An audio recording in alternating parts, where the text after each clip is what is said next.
Morning Trainiacs, welcome back to another video. If you are completely new here, we help new triathletes in those first few developing 0 to 5 years get to their start lines feeling confident and across their finish lines feeling strong. Today, what we are going to do is we're going to do something a little bit different, but I think pretty fun with there being no racing here in the last half of 2020. Well, what's everyone training for? But that doesn't mean that we can't learn and we can't have a little bit of fun with some entertainment. In show business, triathlon occasionally sprinkles itself into the popular culture out there. And one of the most recent things that's happened is triathlon was featured in an episode of Silicon Valley a number of years ago. And there's a lot that we can learn from that episode and just a lot of things that are kind of fun. So what we're gonna do is, very YouTubey, we're gonna react to that video and see how accurate it actually is to real triathlon.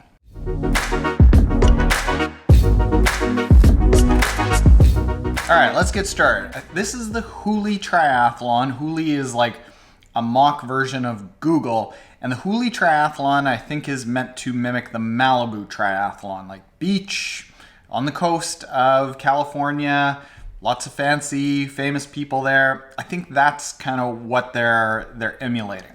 Thank you, triathletes, for being here today to support a wonderful cause. Hooli cares. Hooli cares. Do you? Brilliant stuff. Okay, so let's go through this. There is something in here. So first off, you notice that he's wearing a Roka wetsuit. Roka is our wetsuit sponsor. And one thing about that you can pick out is right here that there's a combination of a Roka wetsuit, which is a very specific triathlon wetsuit, and then this lady here, I think this fella here, some of these people in O'Neill, I think here, they're wearing like surfing wetsuits. That's not really what you want. If you're just getting into triathlon, you're best off to buy a fairly inexpensive wetsuit because they resell fairly well. If you rent a wetsuit, you're gonna be in somebody else's pee. And in addition to that, it might not be well fitted to you and you don't get to keep it. It costs upwards of about $80 to $90 to rent a proper triathlon wetsuit. And you can buy one for $200-300 and then probably sell it for $150 or $200. So if you use it twice, you're better off than if you had actually just rented a wetsuit. And yes, you definitely want a wetsuit. One thing that they did well here is they show that basically everyone is in a wetsuit. A wetsuit is buoyant, so for new triathletes who aren't necessarily too comfortable in the water, this is really nice because it keeps you warm, so you're less likely to shiver and start getting that fearful response. You're also a lot safer. If you start panicking in open water, you just float on your back. So easy. Let's keep going.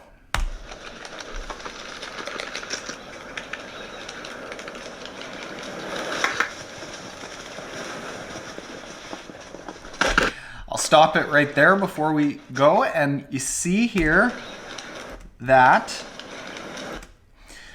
his goggles are actually, they're clear with a little bit of tint. If you're buying your first set of goggles in triathlon, you want a mirrored set of goggles. This is a pair of my open water race goggles. They're mirrored, and what's really nice about that is that you end up losing that glare in the water. One of the biggest things that you can do to speed up your race time is to make sure that you're swimming in a straight line. There's a lot of new triathletes who swim as much as 20 to 30% off course, making the course 20 to 30% longer, so your swim time is gonna be 20 to 30% longer. But if you can get yourself a good pair of mirrored goggles that you can also use in the pool, you are going to end up being able to see the buoys, swim a lot straighter.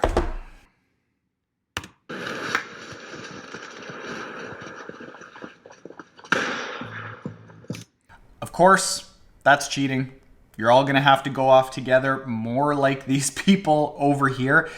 If you are in actually a Ironman race, a vast majority of those races have gone towards rolling starts or seated starts, where you slot yourself in roughly around with the people that you think you're going to swim at that time. They'll have signs up and you just kind of go around that time.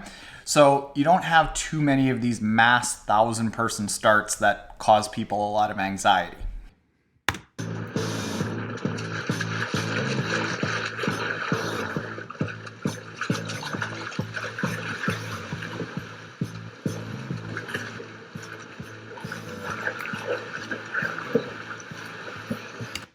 Now, something that you can do in a race if you start freaking out is you are able to stop, and there are actually some races like here locally where you can touch the bottom and stand up, and you can take a break in those types of races where it's that safe that you can just stand up.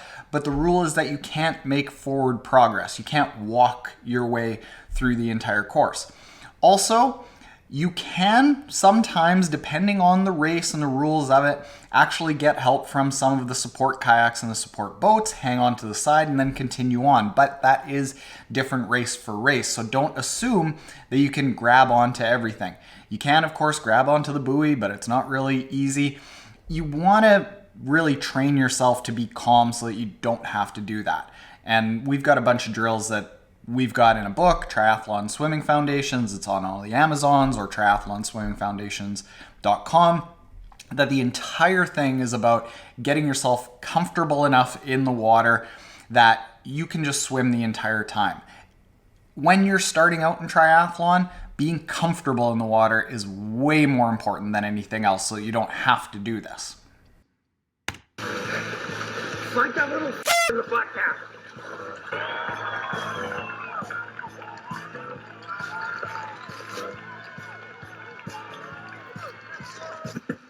That is kind of half accurate and half inaccurate for what a triathlon transition 1 is like. They tend to look basically exactly like this. There's often an arch that is there so that you can actually spot that in the open water and swim towards it. There are an in, an out. The whole idea behind an in from the swim and then an out on the bike, this bike out here, is so that regardless of where you're at in transition, you're going to have to run for the same amount of time with your bike. Typically, the more competitive athletes and the Ironman all-world athletes will position their bikes closest to the bike out. Now, the reason that you want to place yourself here close to the bike out is because you want to spend as much time running through transition here without your bike. If you're right by the swim in, you have to run all the way through transition with your bike. And a lot of races, that's made up for by when you have to run in to rack your bike after the bike is done, that you are running then with your bike. So in some cases, it actually isn't made up for too. So just as a general rule of thumb, try to place your bike as close to the bike out as possible. Some races will benefit you, some races it won't. That's totally okay. There are wetsuit strippers at a lot of triathlons. Really, instead of getting picked up like a baby, more often than not, what you do is you just lie down on your back, kick your feet up in the air, and then wetsuit strippers strip it off for you. That's ridiculous. You don't necessarily need baby powder in your undercarriage, but what you can do is actually put some chamois butter in there, especially for an Ironman. Put some chamois butter in there. Baby powder isn't quite going to do that, but what you can do with baby powder is put that in your shoes. And that's going to help dry out your feet so you're less likely to blister, and it'll just soak up some of the sweat. Be a little bit easier to put your shoes on when you hop on the bike. More push, more push, more push!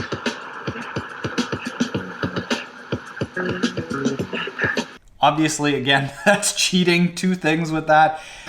Here, he isn't tucked into the arrow position. Two of the best things that he could do, like this is completely backwards. Two of the best things that he could do are to get in the arrow position. About 80% of the force that you have to generate to get through the air is actually getting your body through the air. So the smaller you can make your body into a tiny little hole, the faster you're going to be. Now, second thing that you can do on a group ride that is illegal in a race is drafting. Now, in this case, everyone that's helping him is behind him. They were behind him on the swim. They're behind him on the bike. But really what you want is on the swim, you want to be in behind people, and you're going to get about a 15% benefit in the swim. When you're in behind people on the bike, it's as much as a 30% benefit. However, in a race, you have to be about a bus length back from the person in front of you. So in most races, you can't draft. There are some draft legal races, but yeah, they're doing this all wrong here. It's cute though.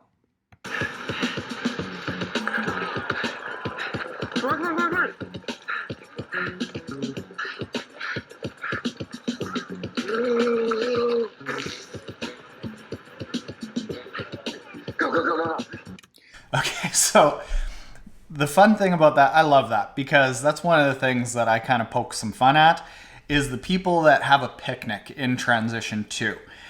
What you want to do in transition 2 is you want to make your transition 1 and your transition 2 as quick as possible while being controlled. You don't want to sprint through these transitions and jack your heart rate up, because there's only so many times in a race that you can jack your heart rate up and not have it be detrimental to your race. So you want to be nice and controlled, but to save time, the fewer things that you can do in transition, the better. So what I like to recommend is that you actually put as much as possible onto the bike in, say, a bento box or in your triathlon kit under your wetsuit, so that you get into transition 1, boom, you just need to hop on, you need to put your helmet on, hop on the bike, go. And then for transition 2, normally what I do is I actually fill up a hat with all the things that I'll need for the run, just slap on my shoes, grab the hat, and then get running. And then in the first few hundred meters of the run, I'm taking all the things out of my hat that I need. And that's gonna help me actually not forget anything.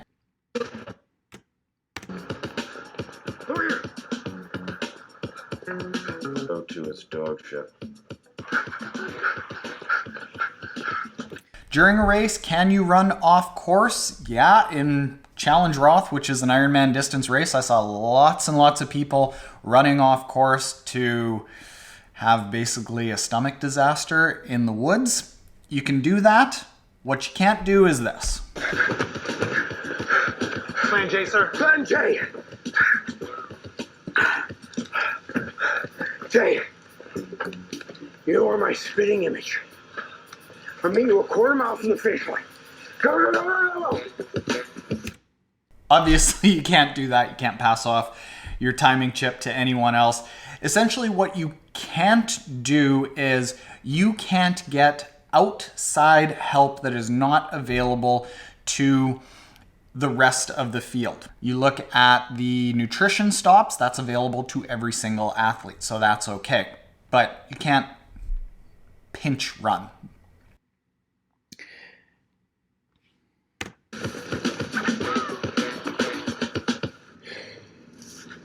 I still got it, Uber. I know you do, sir. As long as Jay doesn't fuck up, I'm gonna beat my personal record. So it got a little bit ridiculous there. He's in the space blanket. The space blanket is for real. I've ended up getting put into a space blanket a couple of times. Often what happens in a race is your blood pressure drops a little bit, so it becomes hard for your body to actually regulate its temperature very easily. And the space blankets come in like just a tiny little pack like this and expands big enough that you can wrap it around you, and they get your body warmed up really easily. So that's my take on Silicon Valley's take on triathlon. Biggest thing about it is that it's fun. Hopefully this video is fun. Triathlon is supposed to be fun and not stressing out at the end about personal best, always being personal best.